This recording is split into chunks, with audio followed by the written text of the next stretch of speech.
Sebanyak 13.000 lebih jemaat Katolik mengikuti Ekaristi Natal 2025 di Gereja Katedral Keuskupan Denpasar tepat saat perayaan Natal berlangsung pada Kamis 25 Desember 2025. Ekaristi merupakan perayaan puncak iman secara pribadi pada Tuhan sebagai ungkapan syukur dan kenangan atas kebaikan Tuhan yang menyelamatkan kita berkat wafat dan kebangkitan Yesus Kristus. Pastor Paroki Katedral Denpasar, Cassius Yosef Wora SVD mengatakan pada perayaan Natal dengan misa berjumlah 4 kali rata-rata umat yang datang setiap kali perayaan sebanyak 6.000 orang. Pastor Cassius juga membeberkan apa saja rangkaian persembahyangan Natal yang dilakukan di Gereja Katedral Keuskupan Denpasar. Selengkapnya, pemirsa simak informasi dari jurnalis Tribun Bali, rekan Niluh Putu Wahyunisari. Silakan laporan Anda. Baik, terima kasih Nurma atas waktunya. Halo Tribunar, saya Wahyunisari dari tribunbali.com. Hari ini akan menyampaikan terkait perayaan Natal di Gereja Katedral Kota Denpasar pada Kamis 25 Desember 2025. Sebanyak 13.000 lebih jemaat Katolik ikuti Ekaristi Natal 2025 di Gereja Katedral Keuskupan Denpasar, tepat saat perayaan Natal berlangsung pada Kamis 25 Desember 2025. Ekaristi merupakan perayaan puncak iman secara pribadi pada Tuhan sebagai ungkapan syukur dan kenangan atas kebaikan Tuhan yang menyelamatkan kita berkat wafat dan kebangkitan Yesus Kristus. Pastor Paroki Katedral Denpasar, yakni Cassius Yosef Wora, mengatakan pada perayaan Natal dengan misa berjumlah 4 kali, rata-rata umat yang datang setiap kali perayaan sebanyak 6.000 orang.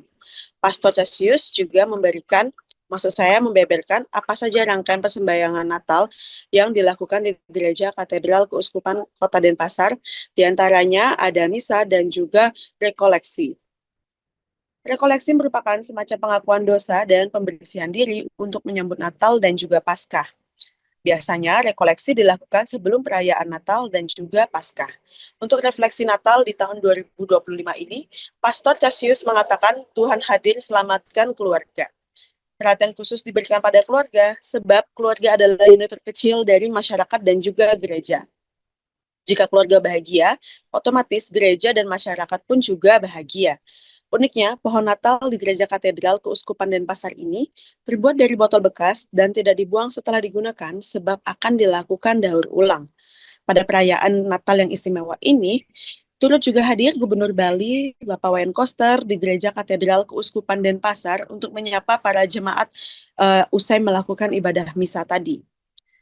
Koster mengatakan pada sambutannya bahwa keberadaan Gereja Katedral ini bukan sekedar pusat ibadah, melainkan pilar moral dan mitra strategi pemerintah dalam merawat peradaban Bali. Kontribusi umat Katolik baik secara niskala melalui keteguhan doa merupakan bagian tak terpisahkan dari denyut nadi pembangunan Bali yang inklusif dan harmonis maksud saya, maupun secara skala melalui pelayanan sosial hingga pendidikan yang tiada henti. Lebih lanjutnya, Koster mengatakan Gereja Katolik Roh Kudus Katedral Denpasar memiliki sejarah panjang yang mengakar kuat di tanah Bali. Sejak peletakan batu pertamanya hingga berdiri di tengah pusat pemerintahan Renon, tempat ini bukan sekadar bangunan fisik, melainkan simbol kehadiran kasih Tuhan di tengah masyarakat. Sejak kehadirannya, Gereja Katolik di Bali mengajarkan bahwa iman tidak berhenti pada ritual semata, tetapi harus tetap hidup dalam tindakan nyata, dalam keluarga, masyarakat, dan bangsa. Semangat inilah yang selaras dengan tema Natal tahun ini, yakni Allah hadir untuk menyelamatkan keluarga, yang menempatkan keluarga sebagai pusat kasih, pendidikan nilai, dan fondasi peradaban. Itu saja laporan dari saya, Nurma. Saya kembalikan ke studio. Terima kasih. Terima kasih rekan Sari dan selamat bertugas kembali. Persembahan di Natal di katedral ini itu kira-kira ada berapa jemaat yang ikut? Sekitar 13 ribuan ya. nanti. Dan 13 ribuan itu umat saya yang ada di sini. Sementara dari luar itu kami tidak bisa hitung, tapi dari kursi yang kami siap 8.000 itu semua penuh. Ya. Jadi kami ini rayakan perayaan Ekaristi 3 kali ya. Kemarin, lalu hari ini 4 kali ya. Jadi rata-rata setiap kali perayaan itu ada 6.000-an orang yang datang ya, tempat ini. Ya. Kalau rangkaian sembayangan Natalnya dari meliputi apa saja sih, Romo? Itu ada namanya misa ya. Perayaan misa ini biasanya kami punya satu hal yang penting, itu perayaan Ekaristi itu ya. Jadi perayaan tambahan lain tidak ada lagi ya. Dari sebelumnya ini ada persiapan, umat diberikan kesempatan untuk mempersiapkan diri mereka dengan yang namanya rekoleksi dan penerimaan sakramen tobat. Itu kami lakukan sebelum perayaan Natal ini. Kalau refleksi Natal tahun ini seperti apa, Romo? Natal tahun ini Tuhan hadir untuk menyelamatkan keluarga ya. Karena kita memberikan perhatian khusus kepada keluarga, karena ya kita tahu keluarga adalah sel terkecil dari masyarakat dan juga sel terkecil dari gereja ya.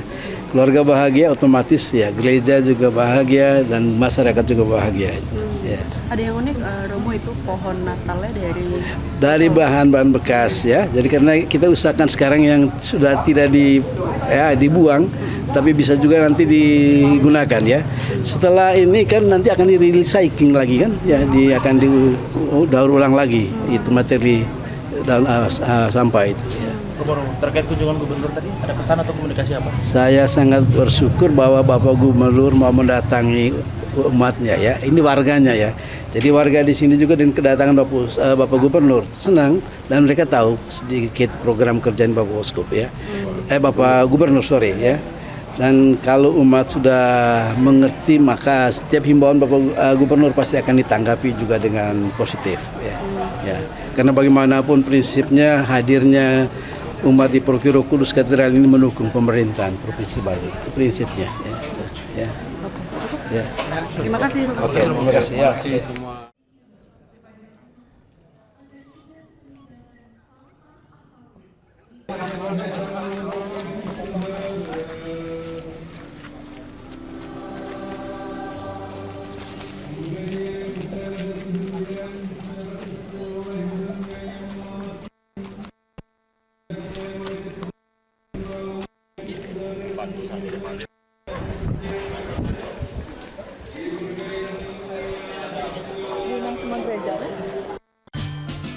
Download Tribun X sekarang, menghadirkan lokal menjadi Indonesia.